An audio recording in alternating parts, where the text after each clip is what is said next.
Welcome. Welcome to the White Phoenix Archives, where we bridge the human and the numinous.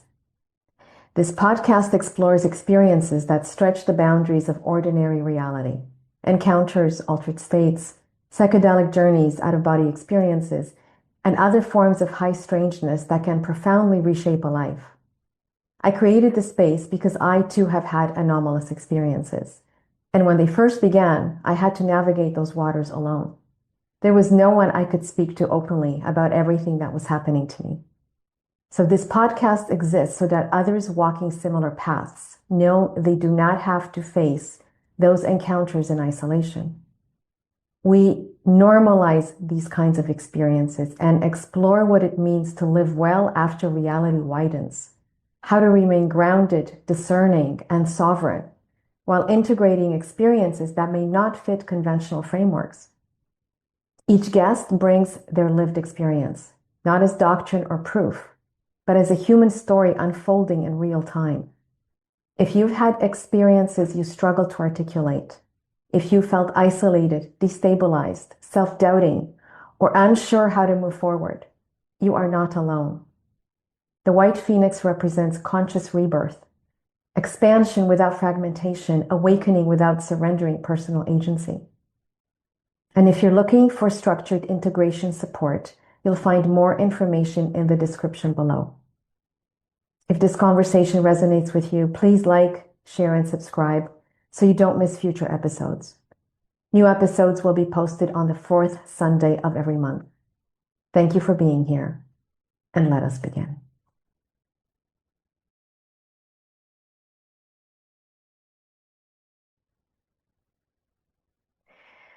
Welcome. Welcome to the White Phoenix Archives, where we bridge the human and the numinous. As we begin the very first episode of the White Phoenix Archives, it felt important to start with someone whose quiet dedication has helped create one of the largest support networks for experiencers anywhere in the world. My guest today is Conor Sisk. After a childhood contact event and a renewed wave of experiences in 2021, Conor began reaching out to others navigating similar encounters. What began as a personal search for understanding gradually became something much larger, a commitment to ensuring that people facing these experiences would no longer have to do so alone. Today, he is the founder of an experiencer community on Reddit that has grown to more than 150,000 members, offering a place where people who have often been marginalized, dismissed, or afraid to speak openly can finally share what has happened to them. For nearly 5 years, Conor and his team have worked tirelessly behind the scenes, building support groups, hosting conversations, and creating protected spaces where experiencers can find understanding, connection, and a path toward integrating their experiences. His work has helped hundreds of people directly and thousands more indirectly around the world. In a field where many people suffer quietly in isolation, Conor has become a steady presence, helping others navigate some of the most confusing and transformative experiences a person can face. In many ways, he represents the spirit of what this podcast hopes to be, a place where experiencers can speak openly and know they are not alone. Please welcome Conor. Thank you very much. It's great to be Lovely to here. have you. Lovely to have you, Conor. So Conor and I met a few months back through a mutual connection, and we've been having a lot of very interesting conversations. So when I decided to do this podcast, it was actually during a conversation with Conor, and I immediately knew he would be my first guest. Oh, awesome. Well, I'm delighted to be here. My pleasure. So let's start. You've had some very interesting experiences starting back in your childhood. Do you want to start with that? Yeah, so I mean, I suppose the first thing I should say is I really didn't realize or see myself as an experiencer until I was 36. But in spite of this quite significant for me personally childhood experience, I had it buried really for most of my life. But yeah, when I was roughly 6 or 7 years old, so early 90s, I was born in 85, so this this was no later than 93, so roughly 92, 93, I suspect. I had an experience where a being, it was a waking experience, and there was essentially a being, nothing visually dramatic compared to what many experiences would talk about, but there was a being came to my door but didn't come into the room. And I could see it silhouette, and it looked like a very short being, large head, skinny body, and a telepathic interaction occurred.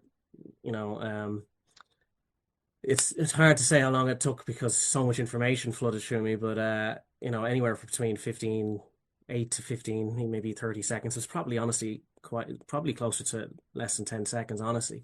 But the amount of information that I got from that would take me hours to talk about. But briefly, Images. So yeah, images, yeah. well, it was Or everything. It was non-linear, and so I mhm. got even I was split into two beings in the interaction. So I was my childhood self, and I guess for lack of a better word, my larger or future self, or I don't know. Like there was two me's interacting with this being, and it was entirely non-linear. And so I was shown my future, and I was also being having a real time, essentially discussion with the being. Two of me were having a real time discussion with the being at the same time. So it was again, it was non-linear is the best I can describe it. Very strange. And so, yeah, I mean, the big thing about it in terms of my work I do now is that I was essentially shown that in the future there would be a mass awakening of experiencers, for lack of a better word. This wasn't given to me in English, so these things were given in concepts, and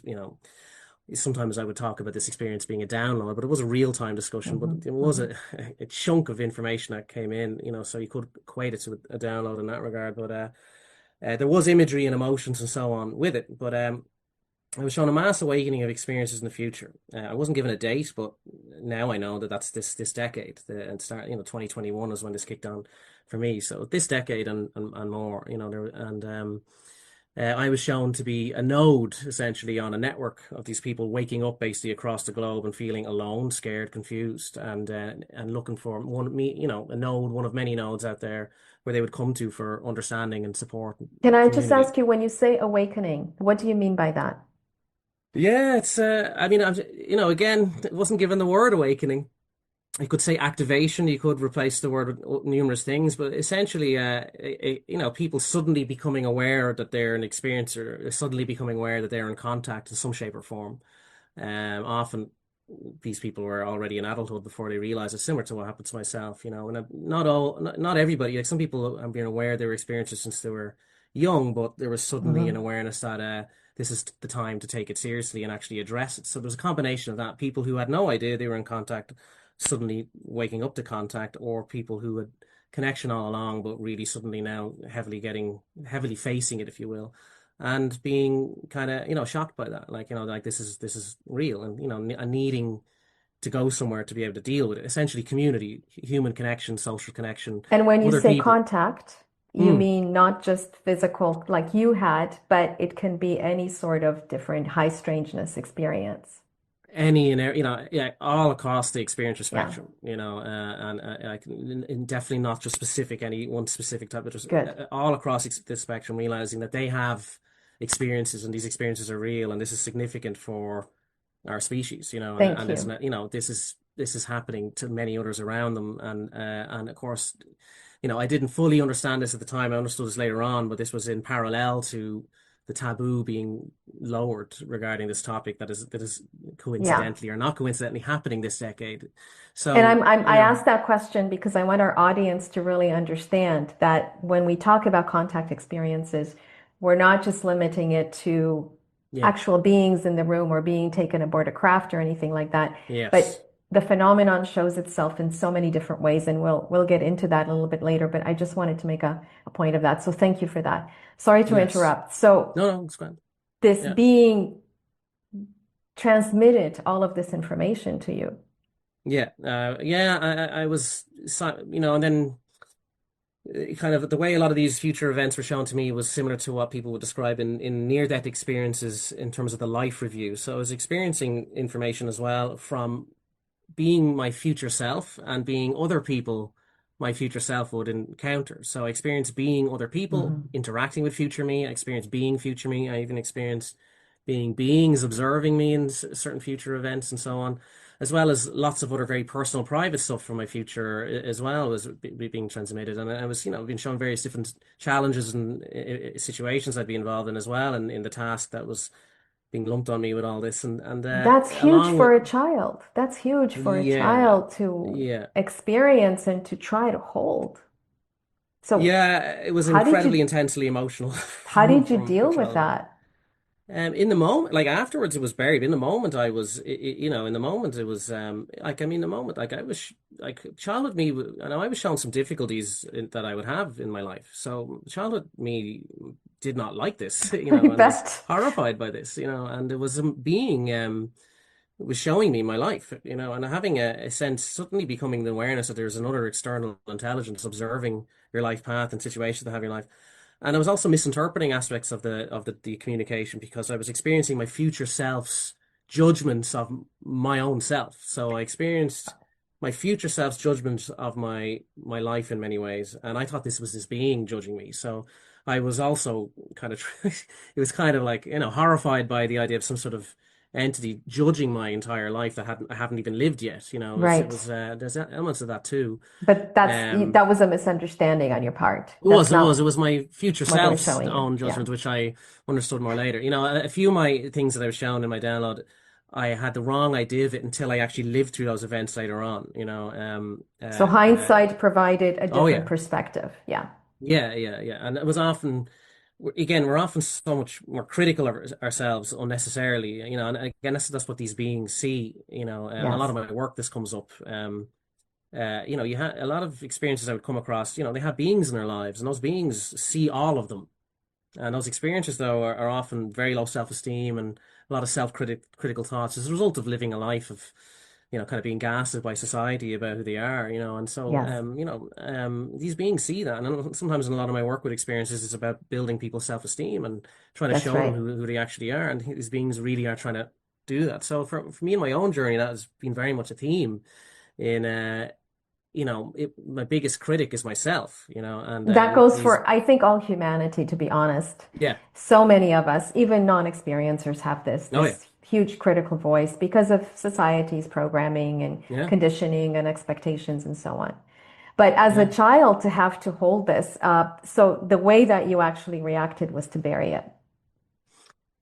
So, Take yeah, me through that. yeah. I mean, I could go on for hours about the various things I was shown. So once the being, there was a sense.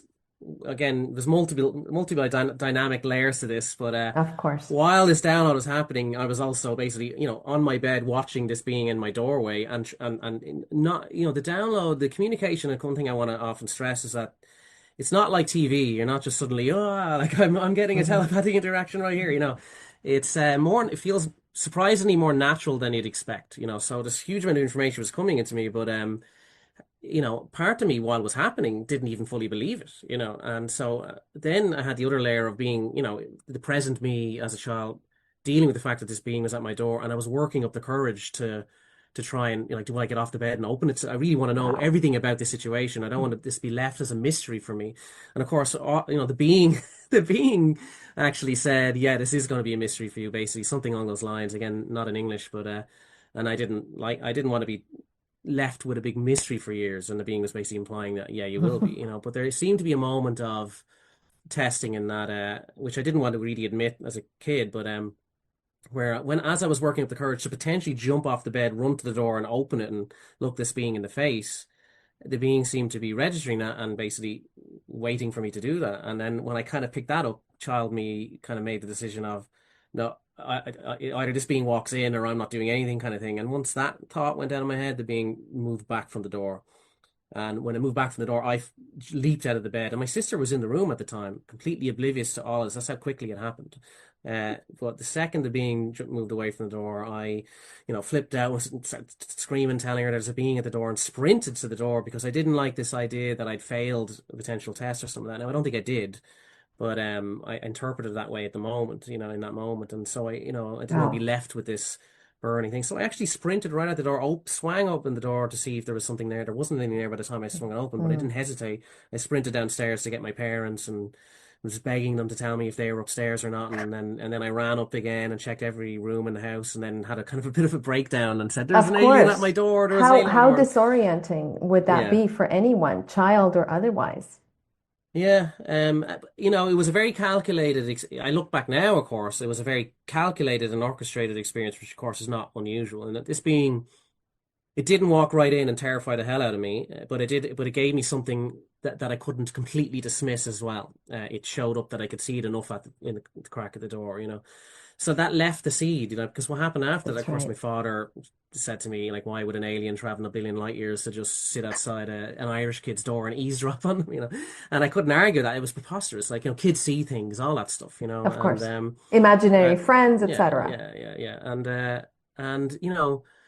And, I didn't have any blunt conscious experiences outside of that, so I would kind of buried it, like how could it was very much, look, my mother was an experiencer. I know now, looking back, that she was actually going through an awakening at the time, and she had some contact experiences and things like that, and she was coming home with like material on the abduction phenomenon and Bob Lazar and all the stuff that was big in the early 90s and all that stuff, and Mhm. I was, and I don't know if it was because this was planted into me then or not, but since I was as young as I can remember, I was obsessed with this. I had this just burning interest in the idea of any kind of non-human intelligence engaging with humanity, and the ramifications and incredible implications that would mean for our species if this was true. So the mystery of that burned into me. So I consumed everything and anything to do with Yeah. the ET phenomenon after this, and I was as equally terrified of it as I was fascinated. So, the only time this memory of would come back to me every now and then is late at night, and I would be thinking of these beings, then get a bit spooked, and then kind of would convince myself, look, that none of this is real. And Mm. then I'd remember the shadow at my door, the silhouette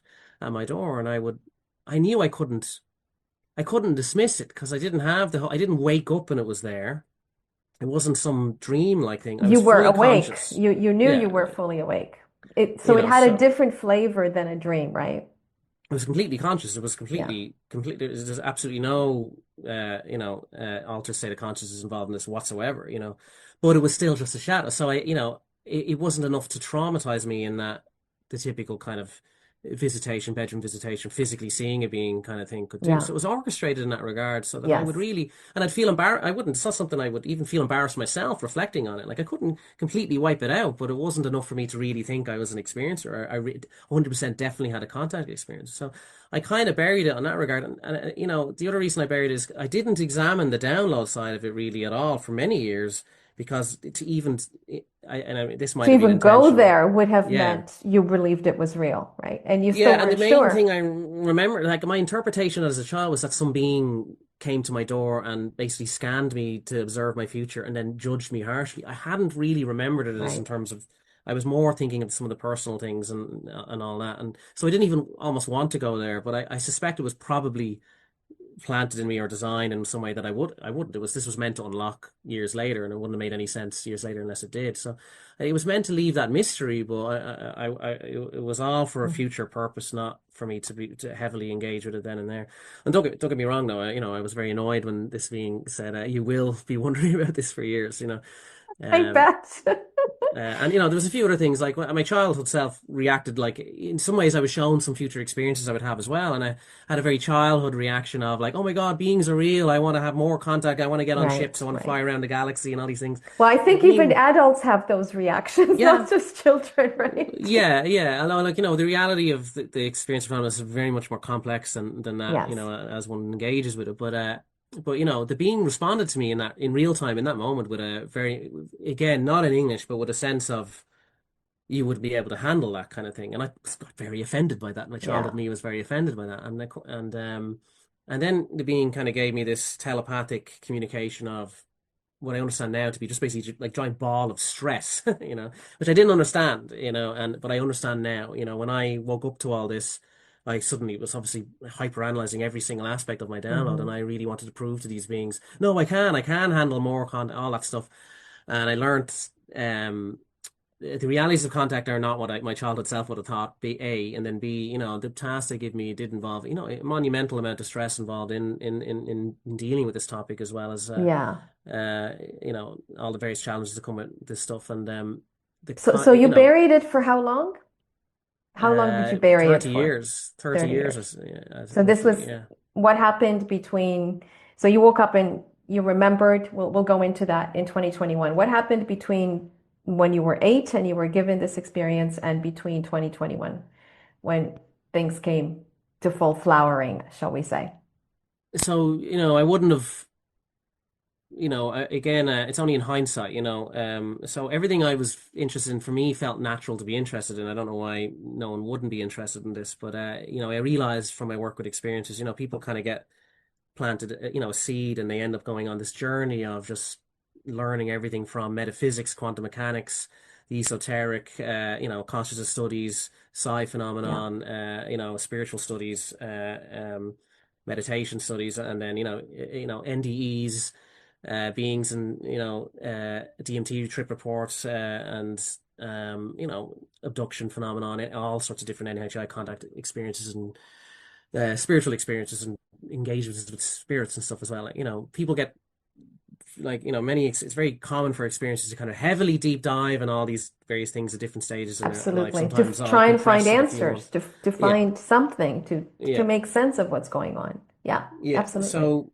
like, over the course of, was absolutely obsessed with the anything to do with NHI, what we now call NHI contact experiences, abduction, and all that. But, throughout my 20s and all that, I would consume thousands of hours of NDE, near-death experiences, and very much studied consciousness to the point that I had come to the conclusion before all this kicked in fully that, consciousness is fundamental, and reality is Non-local. conscious, yeah, consciousness space, yeah, holographic universe, and so on and so forth, and I, I picked up the correlation between religious experiences like Fatima, the abduction experiences, and other types of NHA contact experiences, and the kind of beings people are seeing in significant meditation experiences, along with psilocybin experiences, and I saw it all as being connected, and Yeah, I say I came to these conclusions myself, but like I suppose looking back, I was likely kind of guided, for and sure. and it was only later that I realized other people, like I just had, came across people like Diana Pasulka, and, obviously Yeah. Jack Valet has done a lot of work on this, and it was a sense of like validation on my own kind of conclusions in a way. But that was preparation. All this was preparation for me to have a foundation to work from when they re-entered my life, so I don't see this as accidental, like, in that regard. But Yeah, so you were given this experience that was encapsulated, sort of yeah. like in a bubble at the age of 8. You buried it Mm, because you didn't know what to do with it. And mm, then all these years went by and you were living normal life, more or mm, less, and yeah. studying and basically getting into all of this stuff that was being Yeah, but preparation. it was a hobby that I kind of felt embarrassed about. Like I didn't ever think this was going. Now I was getting contact, and I was getting these beings were continuing to communicate with me on and off throughout my life, but I didn't realize it because they did it in dream states, and I was given more Okay. premonitions again about my future. Again, it was often via experiencing my future via other people. So, which is significant because I mean, the fact that beings were capturing other people's thoughts, feelings, emotions, and experiences from the future related to me, and then giving that to me in the past for me to then live through it. Because obviously the reason why I know this is real is I then lived through various of these events, and so, like, especially kind of throughout my 20s or so, um, roughly around 2011, 2012, 2013, I had a few kind of dream events that again were showing my future. And then again, 2018, 2019, 2020, I had more dream contact again that was showing me my future again. And again, it was always So when often with these this dreams theme. happened, how did you react? Did Um, you look at the dreams and go, wow, or did you think, oh, this is just crazy and again bury it? Or Most of the time, I thought they were just dreams for the most part. It was ridiculous to me. I did not like the dream would be kind of a mundane thing or a situation I was having with someone like a friend or family member and all that, and then it would kind of end with, like, seeing me somehow involved in this topic, working in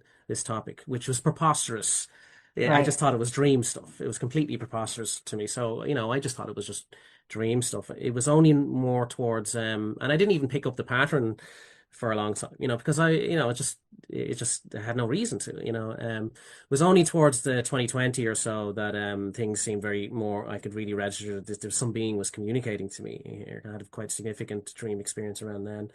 And again, the theme was again that I would be doing this work, which I did not believe. It's not something I believed easily until I started again going through it. So, um, I think uh, I know that I've seen this pattern, and I'm sure you have too. People have numerous experiences. They don't believe them. They set them aside. They pretend they didn't happen. They tell themselves, they're dreaming, they're imagining, they have, all sorts of things that happen, and they don't want to believe it. mm, And I think part of that is self-preservation, it's protection, because if you start to believe this, then you were told something very big. So mm, if you start believing some of this stuff, that means maybe this big future that you were given is going to happen, and maybe you didn't feel ready for it. And I think a lot of people have the same thing. Can I handle this strange future I've been shown? Or can I handle the fact that I'm having experiences that are anomalous? yeah. And, if I share this with many of my friends, they think I'm crazy or they think, there's something wrong with me, right?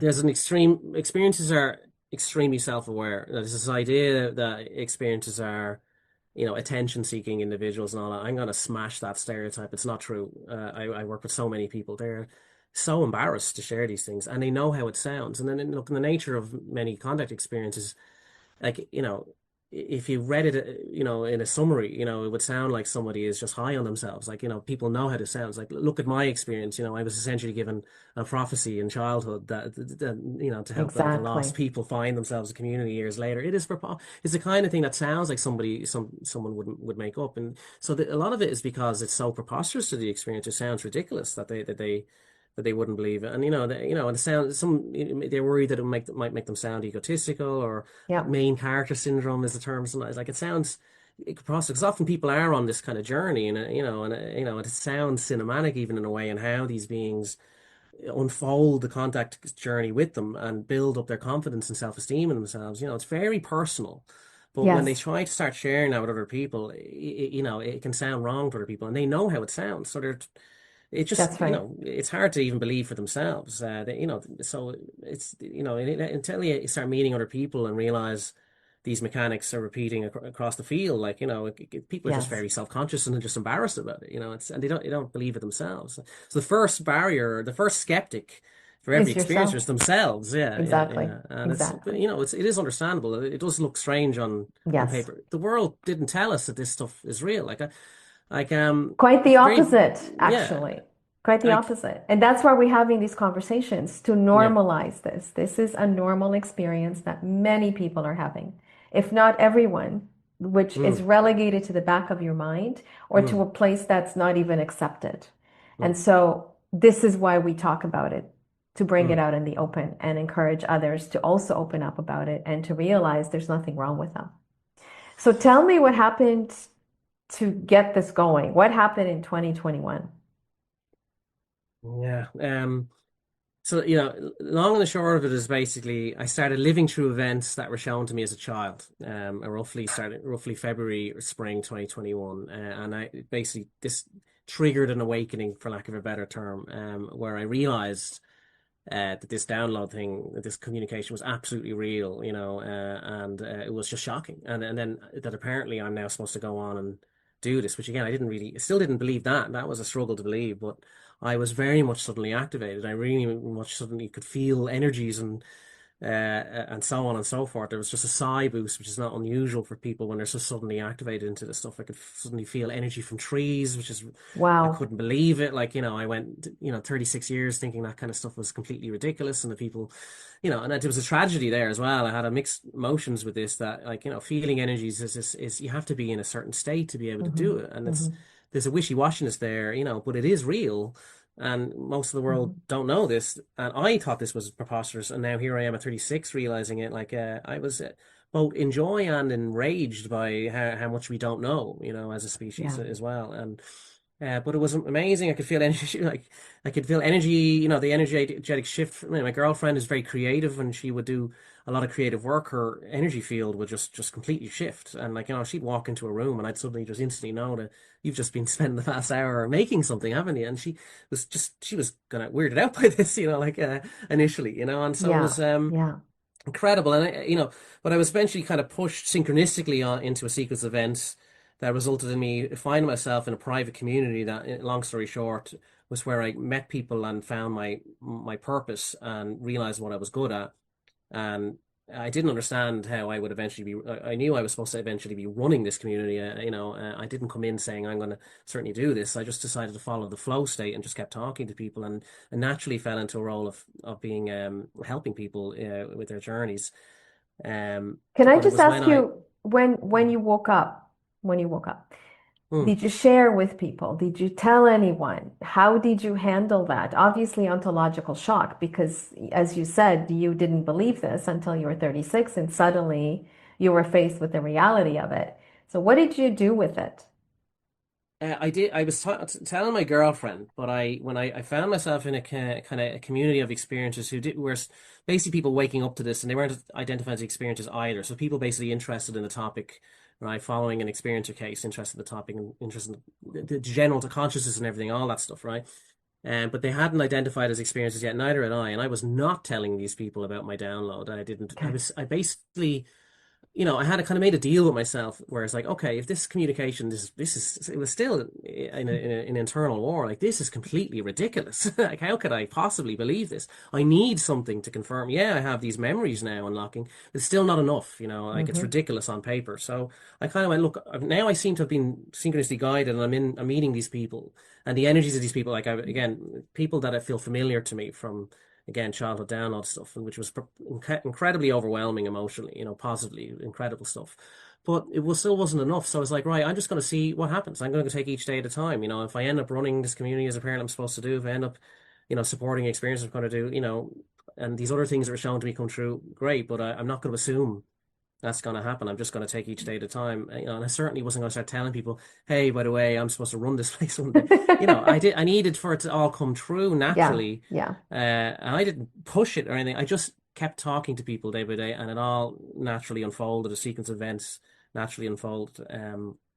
But there needed to be a moment where because it's a big thing to just drop your life to dedicate of to course. working with experiences like this, so I needed something more than just the download. And and I was feeling, and this is the thing I kind of want to talk about a little bit, is that like I've very quickly I could feel observation from beings, right? Hmm. That's a strange thing to even admit to yourself, never mind admit, and so I could Yeah. feel the observation, and I was so activated and kind of in a positive state, meeting these incredible people, that I was kind of the distraction of that helped me deal with the weirdness of what was happening. Hmm. So I was Hmm. so busy just talking to incredible people every day. But it was weird. I was trying to deal with how is this really happening? And also the fear came up. Is it really, I had a long lasting fear of beings as well. Like, that equaled my fascination. Like, I look back on childhood and I remember having a very messy bedroom floor, all toys on it as a kid, and I had difficulty sleeping, and I would sleep with the light on, and I'd have this idea of like, well, if some alien tries to come in and abduct me, it's going to have to stand on my toys, and that'll be my Maybe it'll alarm trip system and kind of thing. fall. Yeah, yeah, yeah, yeah, yeah. And I've heard this from a few people. So, and I do look back and I have some indications that there was more going on in my childhood than I was aware of at the Mm. time, but there was a sense of beings observing, a sense of them waiting for me to kind of give permission essentially for more contact. And I actually delayed that. Instead of saying yes, I was like, oh my God, I don't know if I want to push this button. And but then I was in denial that I was even really picking that up until I met an experiencer who was quite gifted.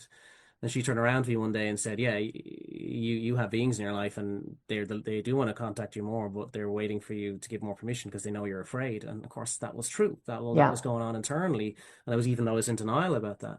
So And that's where your sovereignty starts to come in.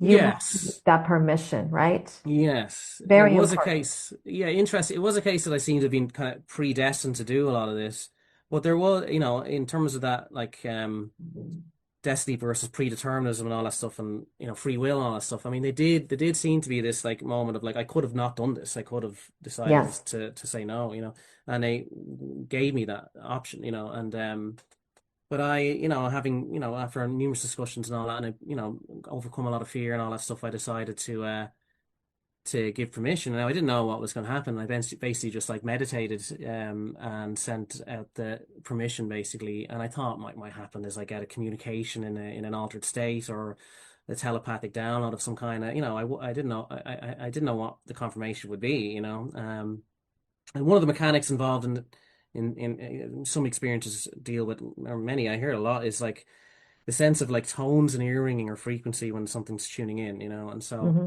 I thought, right, I'll feel like, and then that might eventually then turn into an actual communication. So I thought maybe the tones and earring was a way of pinging me, but then not trying to spook me, and then that might turn into a dialogue, right? So, I lay down. Wasn't a great meditator. I didn't see myself as a great meditator.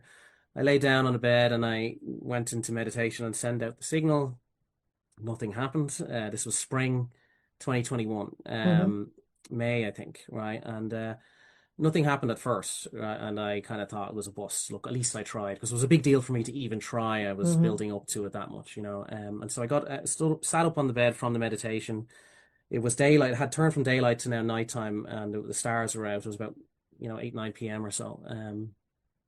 And uh, I didn't even get the tones when I went down to meditate, so I was kind of disappointed by that. And so, but when I'd sat up and thought, oh well, look, I tried. Well, I guess I'll just try again tomorrow. But look, it doesn't matter. At least I tried. That's the win. I was trying to be positive about it because it was a really positive place at the time.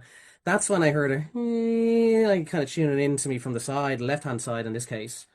And when I felt that, I kind of joked, like, it kind of like, well, where were you guys, half an hour ago when I first did this? And then after that joke, I actually started saying to myself, like, I'm a fool, like thinking that any of this was real, like, and that, I kind of, Hmm. it's probably just normal. I don't, this is ridiculous that I actually allowed myself to believe this. And the second that went through my mind, a big flash of light came into my bedroom window. I looked to the left, and I basically see a triangle craft curving down from the clouds over Dublin City Wow. and flashing a light into my bedroom window at me in response to me. And my life changed forever. Then I leaped up off the bed, ran to the window, and I started screaming to try and get my girlfriend's attention for her to come up and see this.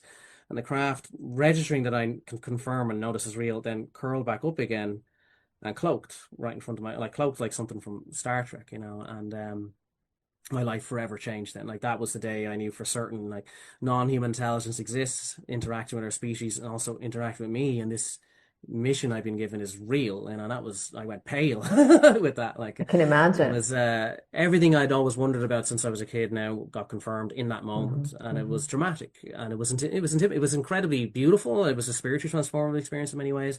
But it was also, intimidating, and like these beings are real and they're observing me and my life, even in this moment, they're watching my reaction to the confirmation of them. And of course, that moment was shown to me 30 years in the past as Right. well in my download. And that was a very strange, it was a multi-dimensional ontological shock, non-linear time kind of situation when you're having the confirmation of non-human intelligence is the exact same moment that the Wow. confirmation of your download, which is also the same moment that you were shown as a child too.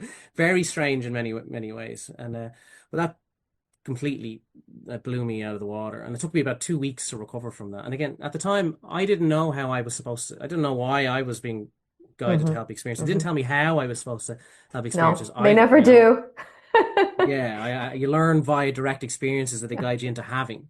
So you still learn yourself. Hmm. That's definitely been my process anyway. And And synchronicities, you're yeah, guided to books, you're guided to people, you're yeah, guided to study certain things. And you yeah, already had a lot of that in the past because you oh had yeah. gone into this world without realizing that you were actually being trained.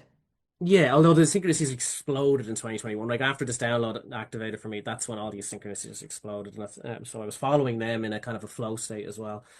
But how I realized what it is I'm supposed to do in that regard is that after I recovered from this experience, I knew I was supposed to share it, and it was very difficult doing that, like to actually type onto the internet that I used my mind to call in non-human beings and it worked and they responded to me. Like people talk about psionics now and like Yeah. CE5, of course, is well understood. Now, I didn't see myself as doing CE5 in exact that moment. I was just sending out a signal. But this was still, even in ufology and experiencer circles, this was mocked heavily. This idea that people could send out a signal and have craft show up. It was ridiculed and mocked heavily. Hmm. Hmm. It's very much changed now. I mean, this is cookie Only cutter five stuff now, but years. Only But it, 5 years later, so much has changed in oh this yeah, well world. that's again what I was showing. But Yes. yeah, but just typing, to actually go to the process of typing on the internet something along those lines, like, what you're essentially typing is and the significance of it, but also how ridiculous it sounds, and how, look, the beings aren't going to let me do this in front of a crowd and, call in, a big audience in front of the capital city in Ireland and just call them in. This is the problem is, these experiences are given to people in a very controlled and individual basis, which then leaves them in a position where they're encouraged to share it without evidence, and then they get all the ridicule and stigma thrown at them. And experiences are very brave to do this. It's a very hard position these beings put people in, but this is very often the case. That the beings will completely Hmm. blow the person out of the water regarding the reality of this Hmm. being real, but then very control how others might be able to see it or not. And it was a year of me dealing. Orbs started for me very quickly after that. Hmm. And it was a year of me dealing with these before they would even let me show my girlfriend, and finally they did. And she had a year of prep. And to be honest, I understood why they needed that prep, because Hmm. she was shocked. When I brought her out and called in a fleet of orbs, Wow. like I wanted her to jump up and down and celebrate and say, "Oh, it's real. Thanks for showing me." People don't react that way. Many experiencers hope people react that way and you Hmm. finally get proof. But the reality is people don't. Like, people, not, there's a reason this is so slow. Like, and not everyone's Hmm. ready for this. Experiences have often been kind of trained and are primed to handle this, and it's quite a shock when it does kick in, and other people haven't, and well, that's kind of why this process is Yeah. slow as it is. It's prepping everybody psychologically for this. So, And I think it has to do yeah. with nervous system regulation as No, well, right? yes, Because, if the ontological shock is too pronounced, if you haven't been primed, I mean, people can sometimes lose their sense of themselves, lose their sense of reality. And as we've discussed many times, a lot of experiences are neurodivergent. oh yeah, And so that would make them possibly even more likely to have some sort of breakdown that they don't know what to do with if they haven't had some sort of priming in advance. So it makes sense why it's done this way. And when you zoom out and you look at how it's done, how the phenomenon manifests, you can understand why sometimes it takes a long time for things to manifest that you know for sure this is happening. You absolutely know 100% like you did. yeah. I mean, the nervous system is a big. These beings are my beings at least anyway. I pay a lot of attention to my nervous system. And that was why I was handed as a kid this kind of ball of stress they showed Yes. me regarding me saying, "I want to get on ships." It's because, once my journey started, I was under a lot of stress from the work itself and dealing with the ontological shock of my own contact and other people's contact and beings I was dealing with straight off the bat. From doing the work, my nervous system was, and they would have been, they were giving me more contact as I asked for, and then I got so overwhelmed with the work, I was quite stressed that my nervous system was quite taxed, and they chilled out Yes. on how much they'd give me, and so I realized that's what they were explaining to me as a kid. Then, so it wasn't a judgment on me; it was that, like, the desire not to overwhelm me because I was dealing with a lot as is. But yeah, they're very tuned into that. But one, interesting thing about experiences in neurodivergent, neurodivergency versus neurotypical and so on and so forth, is I find with experiences in neurodivergent focus that they're often people who are continuously simulating and wondering about different aspects of the nature of reality, and so when it turns out reality is not what we were told it is and something very different, they've been kind of simulating and processing what that might be like for many years, and by the time it Yeah, happens, the shock is there. Reality completely shatters for them, but they have a constructed reality that they've almost been simulating that they can land on and handle it for better. But if sure. you've never thought about any of these things, never wondered about any of these things, you just very focused on, like, what you thought was the real world, and then you get that shocking experience, you're not going to handle it anywhere near as good. So I actually Yeah. find, like, neurodivergent folk are kind of built to handle the shock of this a lot better than average, when it comes to the stuff I've noticed, which is very interesting in that regard. But yeah, nervous system overload is a big thing. But very briefly, just in terms of sharing how I realized I was supposed to do what I do, it was that process then of sharing this triangle craft experience in a private community at the time, and it was that process itself. Once I finally typed that up, and it was very hard to type that up, so I lived the experience of being someone having an experience and trying to share that on the internet for the first time, and how hard that was with each letter I typed, a internal Wow. war in putting that on the internet. So once I did that, and put it online, I was terrified. Like, and I thought I'd ruined myself by doing this, even though I was an anonymous account and so on in a private forum, but it was still that hard. But when I woke up the next day, I got an outpouring of people in the comments and in private messages thanking me for what I shared, resonating with how I shared it. Some people even read my post and had a contact experience as a result of reading my post. This ripple effect kind of thing happened, So as how well as did that people. feel? How did that feel when you saw that the Well, following day? the second that happened to me, I got another download, and that's when I got what it was I was supposed to do. I was build the forum, how the forum should run, the kind of rules even of the forum, and how I would manage experiencer communities going forward, as well as I got the line. I had a whole download again. People are going to be coming to me asking me to try and explain this phenomenon. How the hell am I supposed to do that in a short amount? Because it's incredibly complex. Hmm. I was given the line, non-human intelligence exists and are interact with our species. I was given that line not in English, but that's what I converted it to, and I was also given the sense that this is going to be a line people will use who in the disclosure movement to try and communicate this very complex idea in a single sentence to kind of get the idea through to people in a calculated way, It's just so I was found myself using that line since 2021 onward. I sent it, a lot of my posts on Reddit, a lot of my posts on Twitter, non-human intelligence exists, interact with our species. I was given I was given the opportunity to write down on a time capsule in the local village that would be buried, dug up in 100 years. And my dad was like, "Oh, do you want to write something on this?" And I wrote, "Non-human intelligence exists or interact with our species, and I hope by now we've caught up to this fact," or something like that. Yeah. And then in 2023, Carl Nell walks out on stage in the Solve conference and he says the line, "Non-human intelligence exists and are interacting with humanity." And that's what I was given in 2021, the moment I realized what it was I was supposed to do, having observed the response to my post. And so I was needed to create a place for people that was middle path, Hmm. that just allowed people to share content experiences without it getting consumed by conspiratorial stuff or heavily exopolitical or saying it needs to follow any one specific kind of narrative. It needs to be Yeah. just general. These experiences are happening. These beings are real. We don't know what these beings are. The phenomenon is important. There's all sorts of different types of contact experiences as well, near-death experiences, out-of-body experiences, astral projection, all the other stuff we've talked about, and it's all linked. It's all part of the larger phenomenon, which is reality is not what we think it is, and humans have much more potential than we realize, as well as we're not alone. It's all of that is important, and that's what the point of contact for a lot of these beings seems to be us understanding ourselves Hmm. and And our what place in reality the we're in. universe and who we Yes, ultimately are, right? yes, and We're our not just potential. this. Exactly.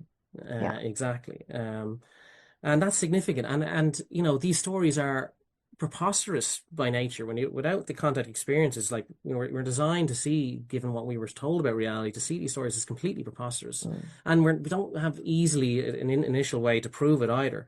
But if we let people just talk and share about it, this is a first step in humanity coming to terms with this, because the patterns will reveal itself, as well as people will get healed in sharing their experiences. So I was very much understood there was going to be this massive awakening, and I was living through it. B, creating a community to cushion the blow for thousands of people that are about Yeah. to go through this. Again, I was tasked. I managed to pull this off before David Grush came out and all that stuff. So this was already there in place. And every time there's a new event that hits the media, it triggers Spikes. another awakening for Yes. people. They Yes. go through an experience or journey in that regard, which you talk about a lot. But So I and just that's want to designed. say that it's our Western culture that doesn't have a container for this narrative Yeah, because indigenous cultures yeah, all over the world talk about experiences in altered states where they meet with their star brothers. They talk about being seeded from other beings that have come to the planet. They walk other realms. They have extraordinary experiences. And so mm, for them, it's a completely different universe than the one that we in Western society live in. mm, And I think this is the biggest challenge that we are now facing is to expand our paradigms, to include the worlds that the indigenous community has always known about, has never denied, and mm, has lived with comfortably. And that's why we have ontological shock, because when this comes out, we don't have a container, we don't have explanation, we don't know how to deal with it, we don't have a history of working with the phenomenon. yeah. And that's, I think, what you are providing kind of the first steps towards doing that. Yeah, me and many other people, yeah, and like self too. Like, I mean, a lot of experiences are given kind of contact experiences that are then kind of put them to task to kind of explain this to the rest of the species in a way. And again, yeah, this is not new. This is not new. Humanity has been dealing with beings from since the start, and we've had all sorts of That's different right. approaches and you know ways of describing and articulating this phenomenon with different language. And when you realize, you examine all these different cultures that have been talking about this across the world, yeah, they have different words and different languages, but they're often describing similar mechanics. Exactly. And that we're describing now, and like and we're I believe there's an ecosystem of non-human intelligences that Mm. that we're a part of and engaging with, and it's kind of all on the table really regarding a lot of it, and it's certainly a case where at least some of these beings want us to know this is real at this stage, and it's imperative that we do. Like, it's time for us to grow up as a species. We're very much in the dark, and that's got to end. And so we're not Yeah. going to realize our quality as a species until everybody on the planet unifies in this understanding that we're not alone, and we have potential here. And it's kind of, I think, once this finally does get understood, I mean, this allows humanity itself to come together with all of our various different understandings of this and kind of create a kind of unified uh you know definitions of these things and understandings of these things, and when it's all compartmentalized and separated off and then kind of largely seen as just paranormal or superstitious, we're really self-sabotaging here, Yes. and we it's not this big scary thing, we can handle this. We're a very adaptable species, this is part of nature, and it's basically just if everything's kept in the dark, it's left spooky, but we're And it's explorers. minimized and it's ridiculed and it's Yeah. marginalized and people Mm. are pathologized. Oh yeah. So Well, this yeah. is, our whole Western way of looking at psychology, that we are creating this out of our brains and there's something wrong with us if we're Mm. having these experiences. This is very short-sighted. It's not really taking in the larger reality that Mm. other parts of humanity know, because Mm-hmm. otherwise we would be denying all of the indigenous cultures and what they know and how they Mm-hmm. have lived successfully with all the beings and the realms that exist out there. So I think this Mm. work is so super important now. And I know you said that in 2021 a lot of people were waking up. So talk a little Yeah. bit about that and why you think maybe 2021. What was so significant about that year? Well, it was. I'm a little bit biased because it was the year I woke up, but it did become quite clear. Like, it was an interesting pattern in that. Like, so very quickly, the bulk of experiences that were coming my way were in the middle of an awakening that triggered in 2021 for them, and often, more often than not, if not almost always, those people were realizing also, oh my God, I think I've actually been in contact all along, and I had buried childhood experiences that I Right. dismissed. So that's CDU by design, but obviously, I continue to meet people. I've been doing this for 5 years. Not everyone was woken up in 2021. It's just it seemed to be a big spike there. But you're getting 2018, 2019, 2020, and you're getting, of course, 2022, 2023, 2024, and it's going to keep happening. 2021 itself seemed to be an interesting spike, but this is not just about one year. It's this decade and onward very specifically, and it's why I can't say exactly, but it's a very interesting question. I do think it's connected to disclosure in a way, if you want to use Mm-hmm. that word, but it is happening in parallel to what is happening in America with the slow but calculated reduction in the taboo of this topic. It went from being, a big, you'd never, the stuff that is covered in mainstream media regarding this topic now in 2026 is unprecedented. You would Yeah. never imagine it in 2016 and 2015. It's incredible how we've accelerated like more in the past 5 years than we have in 70. And so, this is taken quite seriously, and this seems to be, all I know is that the beings that have engaged with me knew this at least Mm-hmm. 30 years ago, Mm-hmm. and likely whatever these kind of beings are, and this has been known way soon, longer than that, like, and so this has been non-human intelligence at least has been preparing for what we're living through now for many decades at least. Um, Yeah. so why now then? Okay, well, obviously, yeah, it's in parallel to the disclosures that are happening slowly, but again, the question is still why now? one can, like, I mean, the internet was around in 2005, so why not 2005? I could have run a community online in Well, it was 2005. around in 97. I mean, this is Yeah, when most people started yeah. to use the internet. Yeah, yeah. So, like, the online communities, video chats, the ability to kind of do the stuff I'm doing now. I mean, you could have done that in 2005. You could have done that in 2015. You could, why Mm. 2021? So I don't have a exact answer to that. I have to say, I have to wonder, is the technological singularity an aspect Hmm. of it? And what I mean by that is, not just AI, but AI being part of it, but, like, quantum computing and so on. It's a moment in a civilization's uh, journey where technology, and just accelerates beyond human ability to kind of control it, essentially. And what that technology could do, in terms of answers regarding the nature of reality in the universe, and potentially even being an intermediary in communications with non-human intelligence, might be a watershed moment that beings look for regarding Hmm. contact, perhaps something like that. Now, that's only one of many wonderings, like, I've um, also noticed that mainstream science is now starting to talk about non-local consciousness. aha, yeah. So the topic of consciousness being fundamental to reality is not some, like, wishy-washy taboo woo thing. This is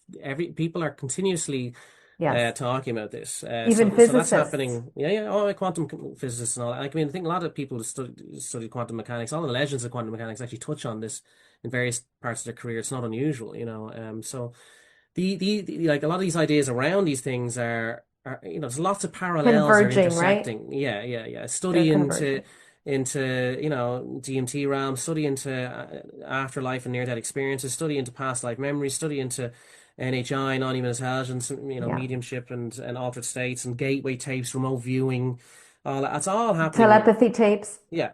And then, neurodivergence connection to the experience of phenomenon and so on and so forth. It's all happening all at the same time and all converging. Yeah.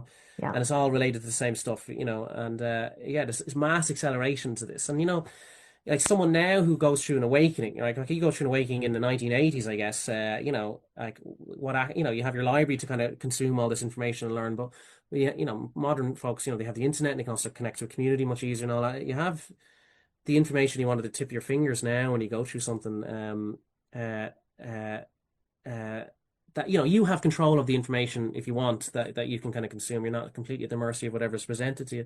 That seem maybe is a part of it too. But we're interconnected. We're very interconnected now as a species. I mean, we were 20 years ago too, but yeah, but there's something seemingly special about this decade onward. Like, it really is accelerating, and it has been planned to, it seems, by these beings. And that's something that I feel kind of compelled to kind of want to tell the world about, because, I mean, I'm obviously extrapolating from my own personal experiences, but I'm seeing, if you take what's happened to me and I look across what's happening in the field, a Hmm. huge amount of people who are activated this decade are doing incredible work on the field regarding spreading this knowledge to others, from making podcasts to writing books to creating, to academic work, conferences, um, uh, communities, social media profile, like everything and everything, and a lot of those people who are doing this great work were experiencers, and a lot of these Yes, people, scientists, are coming public about this stuff. Turns out later on, yeah, I had contact when I was a kid.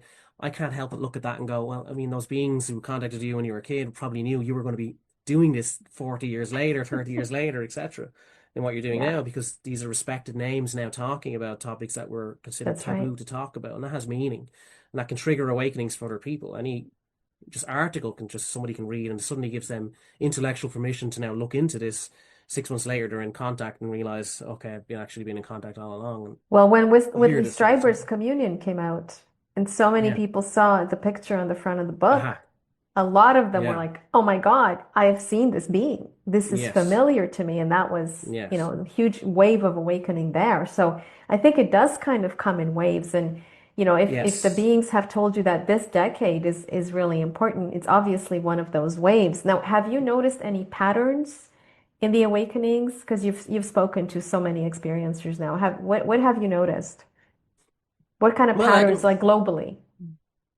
as I was like a lot, as I said, I mean, a lot of it is people, and of all various ages as well. It's not just one particular age Hmm. group. So I could have an experiencer on a call tomorrow is in her 60s. I could have an experiencer on a call tomorrow is in her 20s. And both will have a similar story of I ignored this topic, although I was being compelled to look into it in some way. And then I saw XYZ on the news. I saw, something gave me permission to look into it. Boom. I ended up deep diving, came across a forum or whatever, came across your community or whatever, or, looked into contact modalities of some shape or form.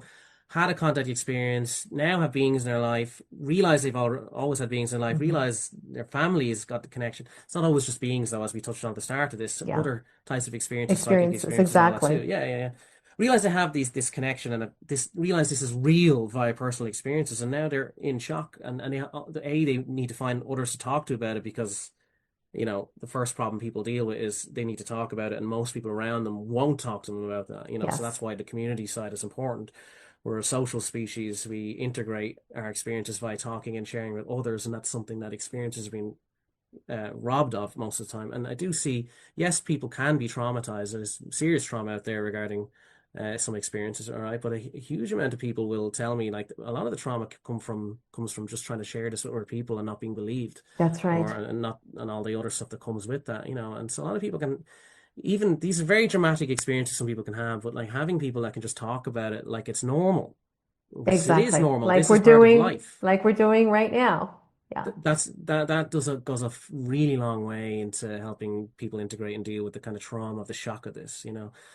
But the patterns are is that there's a lot of folks being activated now in this decade of all ages, and they tend to more often have had some sort of connection to this that they buried.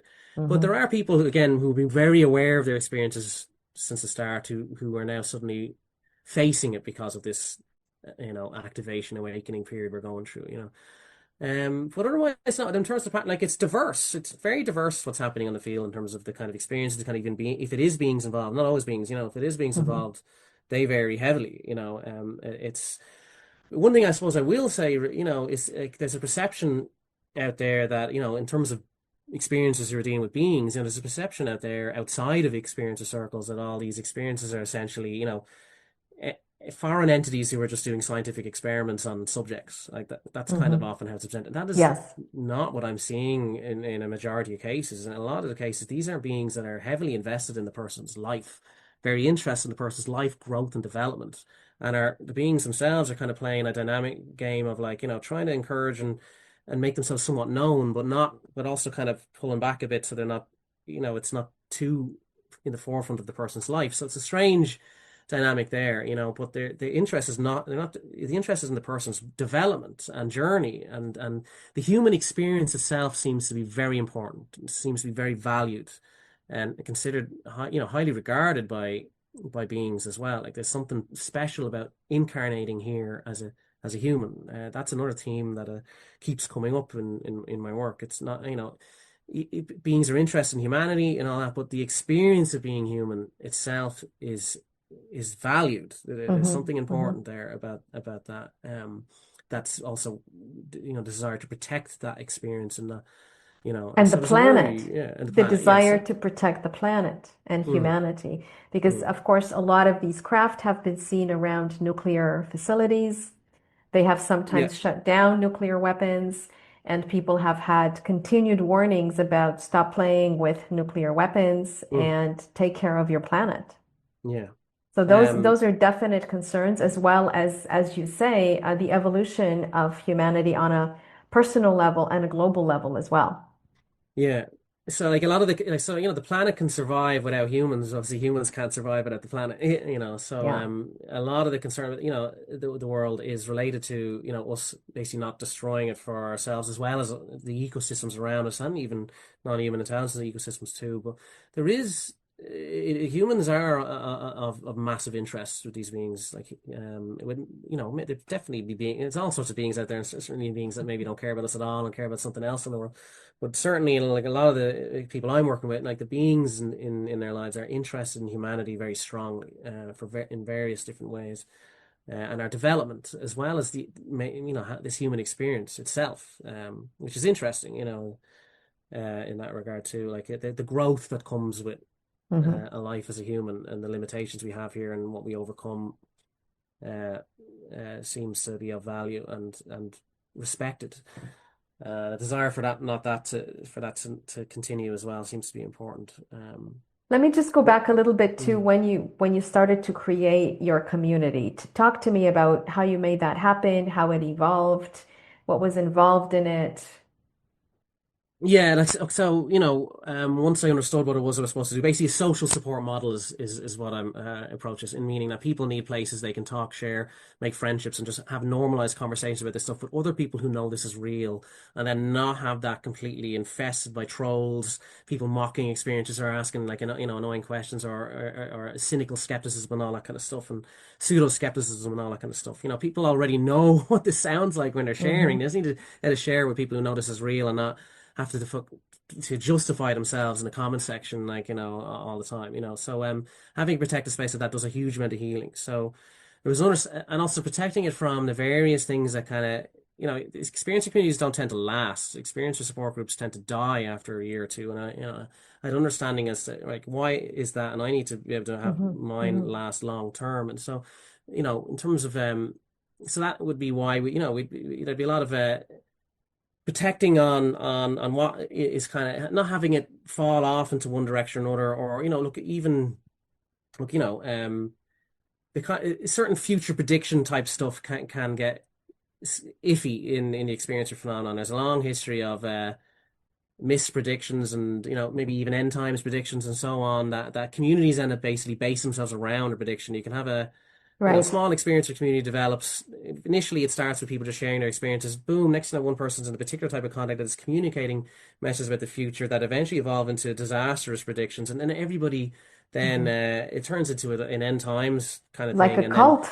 Sounds like a yeah, cult. and dates come and go, and everything falls apart, and nothing happens, and the community then falls apart. That's a repeated pattern throughout these things. And so, even though it's very strongly, look, people do get these, it's very difficult for some people who get these things, and I really, and I do work with people, like, I'm not, I take this very seriously. It's difficult when you're shown a future event that has, some sort of dramatic kind of future event. It doesn't mightn't have come true, but the person's gone through that experience still. Not easy for them, right? So that is part of the phenomenon, all right.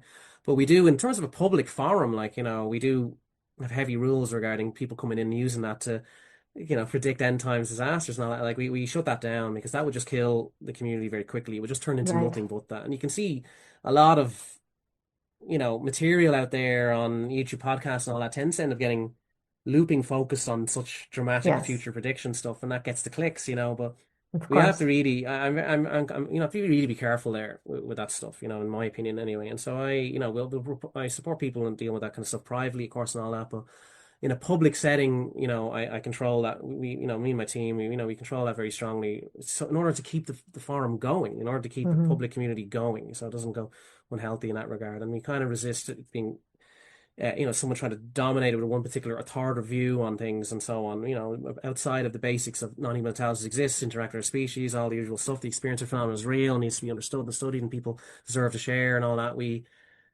otherwise, keep it middle path and not have it go one way or the other. And so that was understood to be the right way to approach it. I got that in my download as well. How much was the beings, how much was my own understanding from studying the field for years, So walking the middle Um, path, but basically. yeah, Yeah. Yeah. and so then, I was in a community of experiences who were waking up, and it was a case of like building a team, Hmm. and Hmm. creating a social group for people. Hmm. So I basically created a team of experiences and created friendships for these people in a private group, and then brought them in to help me run the public group, and then and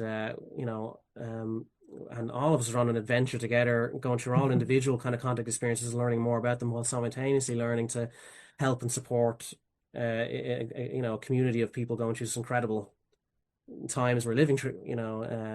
So it's an exciting adventure and difficult at times, but exciting and incredible and very worthwhile. But at the same time, it's not easy for any of us here, yourself, me, anyone dealing with the phenomenon, and actually even trying to talk about it publicly or trying to make a positive Yeah. impact in it. The stigma is immense. We all deal with it's a lot of difficulty you deal with by putting yourself out there and trying to help these people. Like, so it's there's a lot of bravery involved in trying to do this that is, not again understood very heavily outside of experiential circles. That's right. So it's a big deal. It's no easy task, um, but it's you couldn't get a topic more important than this. This is an incredibly important topic, so And it's I really believe worth there'll it. be more and more experiencers who are going to be needing this kind of support more and more. Have you Yeah. noticed any, just we were talking about global patterns. Have you noticed any particular type of experiences that are more frequent than others? Just off the top of your head. I mean, I don't want statistics or anything. I'm just curious about that. Like what kind of experiences you've come across. You know, it does vary quite heavily, right? But one thing that is interesting, it's not everybody gets this and all that, but there is the experience, obviously I have a particular special place in my heart for this because I've had this myself, but the experiencers who deal with orbs or Hmm. craft or balls of light or NHI objects in the sky that have a very personal relationship with the experiencer that manifests as a result of the experiencer sending out a signal, or when the experiencer is going through particular moments in their life, these beings will show up in the night sky, physically there, not an illusionary thing. Witnesses, I've had witnesses and so on, as a show of support on their journey, but yet, like, it's still somewhat an ambiguous aspect to it. The beings aren't, engaging in a very sophisticated dialogue with the person beyond "we're here, we're real, and we're watching over you," and keep going kind of thing, But that is happening to a lot of people, myself Interesting. included. It was quite shocking for me to, like, in the a lot of low self-esteem and self-critical Hmm. thought I had to Hmm. overcome to build what I've done and keep doing what I'm doing, given the monumental amount of stigma that attached to it. And what kind of had me going a lot, like I would run my first group chats, I would meet some great people, I would do a support call and all that, and then walk outside and there's fleets of orbs flashing lights at me outside my house, like completely. Celebration. But I was completely shocked by this initially. It was Yeah. complete shock. Now it's another Tuesday for me. Honestly, I myself and my girlfriend can go, "Are you guys up there?" And they might flash and or they might pull a performance like cheers and I go in and watch a movie, But that's not how I was in 22. Yeah. It was completely, utterly jaw-droppingly shocking. And sometimes I was even a bit spooked by it. Like, this is a lot of attention just for some dude in Ireland just trying to talk to, just having the chats with people. Like, it was shock. But this is happening for way more people than Hmm. folks realize. Hmm. We have obviously there's the well-known people out there like Chris Bledsoe and all that. Exactly. But it's happening way, and now, there's focus on people who can call in these things with, this talk of psionic assets, this, that, and the other. But look, the point is, this is happening for way more people than folks realize, and it can be hard for the people who have even that kind of experience. They get judged. Even within experiencer circles, it's like, oh, look at you, who do you think you are? Look at you. Oh, you got these balls of life falling around just because you had a bad day one day, and where meanwhile there can be a bit of Yeah. that, and it just can be tough for people to try and share because, like, again, these beings, someone will say like, "Where's your evidence?" and all that. Like, it sounds silly to people when they hear it. Like, why has this person gotten this much attention? But it's a safe way for some of these beings to interact. Like, Hmm. Hmm. it also helps with the,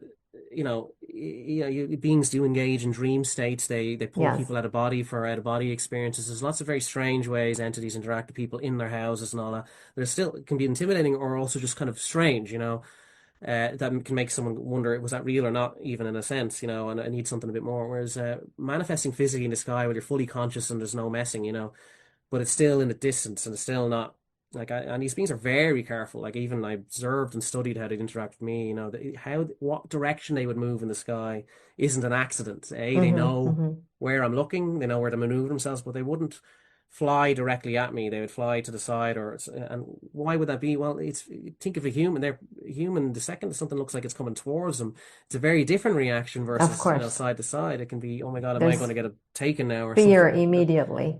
So it's interesting to observe their Hmm. Hmm. observation of trying their best to have an interaction with us without spooking us in that regard. And I've had a lot. I could talk all day about the mechanics of orbs. I won't do that. But yeah, there's a lot of people dealing with the orbs that are, basically cheerleading them on in their life, human journey, human incarnation, human experience, to keep them going. And it's hard for them to kind of talk about that sometimes because how they're self-conscious about how it sounds. But it's it's not, and I think that's going to increase. I don't think that's going to go away. I think that's Hmm. going to Hmm. continue to multiply is the orbs, in various ways. And again, I'm not, so I do not make the assumption that they're all the same beings. I don't assume Hmm. because I'm seeing orbs are the same orbs Chris Bledsoe seeing, all that stuff. And I would recommend, each experiencer kind of process their experiences as individually and not make the assumptions that, well, I'm seeing this and some XYZ famous experiencer also see me describe a ball. A ball of light can be so many things. Orbs are very Absolutely. diverse themselves,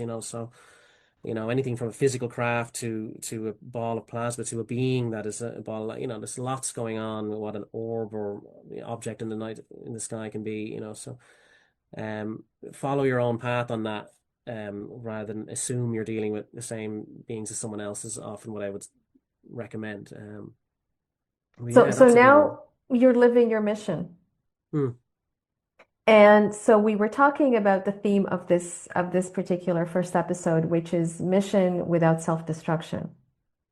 mm, yeah, How do you handle this mission along with living your human life? How do you stay balanced and centered and take care of yourself as well as others? Because I think this can be a pitfall. yeah, yeah. We have this big mission we want to accomplish. We love others. We're very empathetic. We want to help as much as we can, and sometimes we can maybe forget about ourselves. And so, how do you Mm, navigate this? mm. Well, combination of different things. Having community and fellow experiencer friends helped a lot. Also, obviously, when I was talking to you about the various kind of premonitions and communications I got from beings in my Hmm. past that ended up being relevant now, these were calculated experience these beings gave me because I would go through a certain event that would be very intense and all that, and then I realized the communication they gave me 10 years earlier was to keep me going through that event and help me through it. Like so there was help from them too, but the big thing is in understanding that, like, when somebody goes through an initial contact awakening, they're going to be in a very heightened state, and it can be sometimes a sense of urgency. They feel a sense of urgency with regarding things, and they have also Hmm. a sense of like everything's about to change now, now, now. Hmm. That's that, and that look, that's not unusual. It's normal, but I often, there needs to be an understanding that no, we're in this for the long game, like, and it's, it is, you're going to need that period of integration. If you get to talk with other people who know this is real, that really does help with that.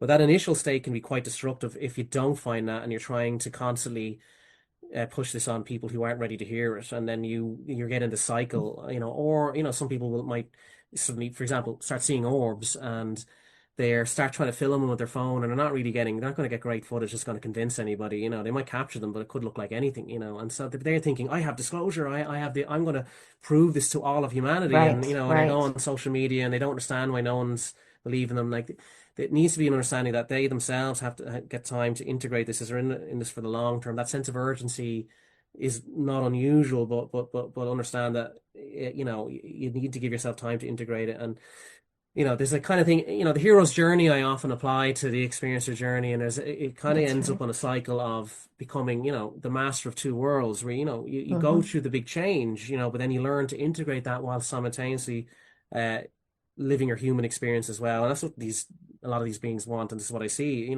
because sometimes the experiences as well, when they go through this big awakening, is a sense of like, oh, I hated the way reality was. I've just discovered there's a new reality. It's not what we thought it was. I want to just escape into that now Yes. and forget everything about this. And they feel like that's the idea, and I think they're building to that, and only to be, kind of let down, or they feel let down initially when they realize, no, like, I'm not going to get on the ship like the end of Close Encounters of the Third Kind and have a big space adventure. I'm staying Yeah. here, but I also have to learn that this is staying here and doing well in my everyday life experience, while also doing well managing my contact experience journey as well. So again, Balancing the two.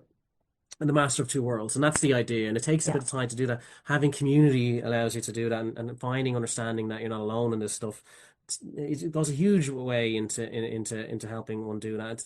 It's when people get locked in their own, intensely trying to prove this to people who Hmm. won't listen to them, and they'll get caught in that loop that can be quite destructive if they don't kind of get out of that and get, and understand, this is the long game. It can, unfortunately, that can happen where people, that urgency puts them in a very intense position to feel like it's on their shoulders now to prove that this plan is real to the entire species by next week. It's a long game we're in, By themselves. Yeah. and they're not going to be convincing anybody when they're in that intense state when they Yeah. initially wake up. Like, they'll be more convincing when they're very chill and they've integrated the stuff after a time, and then they're going to start talking about the phenomenon. From a take it or leave it perspective, they'll do better. But it's understandable, of course. It's a complete shock. When you learn the truth and you realize the tribe is in ignorance, you want to update the tribe as to the actual reality of what they're in. So it is Yeah. understandable. It's human nature.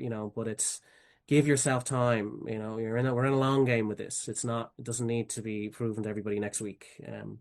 So that's a big part of it, allowing yourself to integrate it over time and process it, and just be careful of the rabbit holes you might fall into. I do recommend a kind of a neutral approach to this. Yes, this is Hmm. real. Non-human intelligence is real, but there's all sorts of lore and narratives out there, and we don't know, we can't say that lore and narrative is real. And yeah, okay, somebody might be communicating to a being, and maybe that being is real, but that being might be communicating things that that other beings are communicating contradictory things. Okay, we have no way of proving which being is telling the truth Exactly. here, so we have to be careful ourselves here and be careful of have discernment and vigilance Right. regarding, not falling into fear-based traps as well, like not just being completely paranoid and fearful of everything. That's another trap, as Hmm. well as the trap of not just being blindly accepting of every single thing out there too, and watch out for the rabbit holes and so on. Never, even now this is real, it's still possible to fall into rabbit holes of the stuff that do not help at all and can sabotage or delay an awakening journey. It's self-development is a huge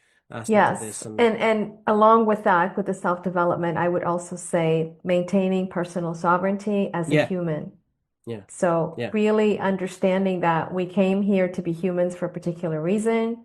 yeah. Now we are now connected to other beings, other realms, whatever that may be, but we're still human and we Oh still yeah. need to live this life in a good way. And I think that there are benefits to having these kinds of experiences. Am I right?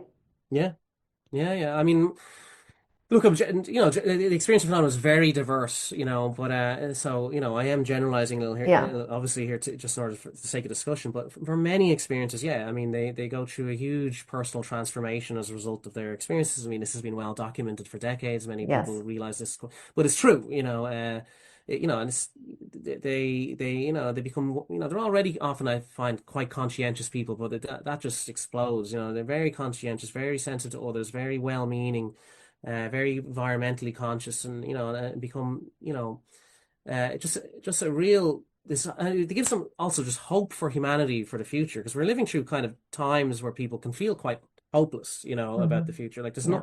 not, I could go on. We don't need to go on about that. Having these contact experiences suddenly gives people hope for the future. Okay, we're not Hmm. alone, and something's rooting for us here, and there is more to reality than I thought it was. It's not just this, Exactly. what we see when we're doom scrolling social media. There's a Exactly. bigger thing here, and it's about how we meet and how the people in our lives and the interpersonal relationships we have and how we treat each other, and can we choose the most loving option in each encounter as possible, and have compassion for each other and so on and so forth. And these things are valued and registered at a level out there. I mean, that's what's it was quite a revelation for me. I mean, these beings showed me my impact on other people just by the power of Hmm. good conversation. I would very easily have said, I'm a fool. I'm I'm useless. I'm not having Yeah. any kind of impact on it." And these beings very bluntly tried to show me, "No, you have absolutely no idea the positive effect of good conversation, being there for someone, Absolutely. and seeing that ripple effect proven to you, is very inspiring. You hear it you see it in near-death experience, life review stuff quite often. People are showing the power of a positive interaction with someone and that ripple effect that can have. So when you realize that's true and you can live your life that way, and this stuff is actually, because of course the capitalist systems and so on we're in do not acknowledge these things about people or reward these things. So we end up thinking, these goods we do Yeah. don't have meaning behind it, but they genuinely do, and it's all recorded and registered and has meaning. And so that when you approach life that way, knowing like, if you can try to be good in every interaction as possible and do your best by people, this really means something, it really does, and Hmm. that helps. And people kind of genuinely come to an understanding like that post experience, and how they approach their life and how they approach people, as well as, trying to they become more spiritual in a general sense as well. That's definitely Through what these the things. research does show for the most part, that most experiencers do have that.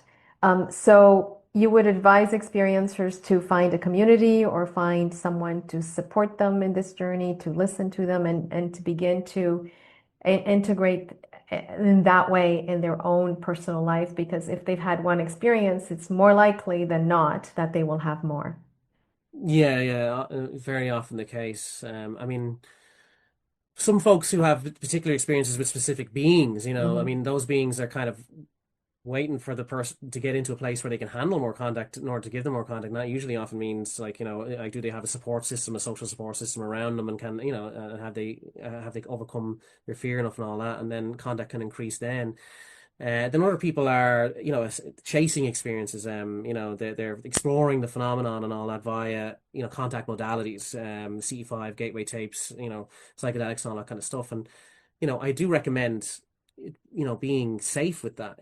People can go overboard with these things and become a bit reckless. I mean, this is you're Yes. exploring, we are exploring the universe with these things, Mm-hmm. and Mm-hmm. that's an adventure, and it's worth doing, but you do it safely. Yes, exactly. Like any other exploration of the unknown country, be safe with it and discerning about it, and you shouldn't bury it and shouldn't cover it in fear, but we should also know like it's not risk free, and be careful with this because it's quite a shock, these things, and there's a Yeah. lot out there. Um, but yeah, yeah, yeah, there's Yeah, just sorry, there's so just so much, yeah, you have so much experience and knowledge and understanding of this community. It's enormous. So now you've done, you have this huge community, and you've given some advice to experiencers. What's next for you personally? Um, Because your community is very successful at this point. Like you're living the mission that you were given.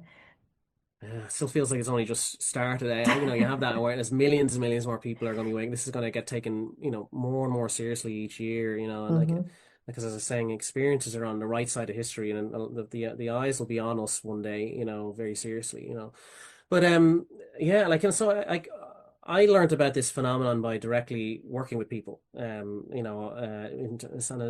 it's field work, if you will. Like, and so a lot of what I've learned about this phenomenon, and trust me, I don't know everything about this. I don't know if any one person can claim that. Like, there's a lot to this, No. but I have learned a lot by directly working with people, and there's things I've learned and know that I would not have believed if I wasn't directly working with people I and bet. witnessed it. So it's I kind of have an obligation, I feel, to try and want to pass on what I've learned. And also, I can only support me and my team can only support so many people. Like, we work, yes, we have a big public community, but we also work privately with people and all that. But there's a limit on how many people you can take on in that kind of context. But there's so many experiences, and there's great groups out there, lots of great groups doing it too. So we'd like to be able to, be a resource for other groups, network with other groups, and also maybe start training other people into supporting experiences as Hmm. well. We Hmm. want to form an organization that allows us to do those things and pass on what we've learned, and be a resource for other people who want to support experiencers as Beautiful. well as Yeah. supporting experiencers too, because we're all in this together, and Hmm. like this isn't going away. The cat's not going to go back in the Quite the bag with this. opposite. Yeah. And I suppose that's one thing I want to say, because this disclosure process, when people are just looking at it from that, it can burn people out, and Hmm. there's that sense Hmm. of like, is it going to come out? Oh, it's not, and what people are not seeing behind the lines is that there's a constant Yeah. activation of new experiencers with all this, right? And Yeah. they don't stop being experiencers. Like, that just doesn't go away. Like, so there's always progress happening. I have a front row seat to continuous progress, which gives me hope, and if I was Hmm. only just Hmm. seeing the theater that's going on in the disclosure process, yeah, I could be easily burnt out by that. But I'm seeing new waves of people waking up all the time, so that's not going away, and that's just going to keep multiplying. They don't stop being experiences. The cat does not go back in the bag regarding Exactly. those people. Yeah. Each person that's woken up and activated this now knows this is real and is living that Yeah. life, in a new life as a result of that. So this is just going to keep multiplying. It's not going to go away, So there needs to be more people talking about this and supporting this, and that, and working together in supporting those of us who support those waking up to this stuff as well, because it's more than any one group or organization can take on, For and sure. For sure. and so we'd like to work with people and do our best to kind of pass on the things we've learned, as well as talk shop and exchange and all that kind of thing, and that would be along with continuing to make more groups and more different ways of supporting experiences, media and all that stuff. And that's the kind of various plans we have for our organization. That sounds beautiful. Where can Mm. people reach you if they want to contact you? And we have the experiencer.network.org Okay. website. We have, obviously, our main community is the public forum on Reddit, the Yeah. experiencers subreddit. That's the best way to kind of reach out to us. I mean, I'm on Twitter. People know me online as Oak Dreocht. So that's kind of the online handle I've been using for years, since we started doing this in online communities where people use online handles. So a lot of people know me as that, and that would be my my Twitter handle and so forth as well. So you'd And find me I'll as have your Jet on Twitter. Yeah, website thank you. in the comments, of course. Yeah, It has been a pleasure to have you on, especially at this initiatory stage. So thank you so much. thank you. And we will probably do this again. Oh, absolutely. It will be my pleasure as well. Thank you so much. My pleasure. So thank you for spending this time with us on the White Phoenix Archives. If something in this conversation stirred recognition or a widening, a question, some sort of quiet remembering, so just allow it to settle gently because some people may be activated by this conversation. Experiences that stretch reality can be very disorienting, but they can also be deeply transformative when they're handled with steadiness and care. If you're navigating this terrain and are seeking support, you'll find more information in the description below because you're not alone in this. And if this message resonated with you, please like and share and subscribe so that you don't miss future episodes.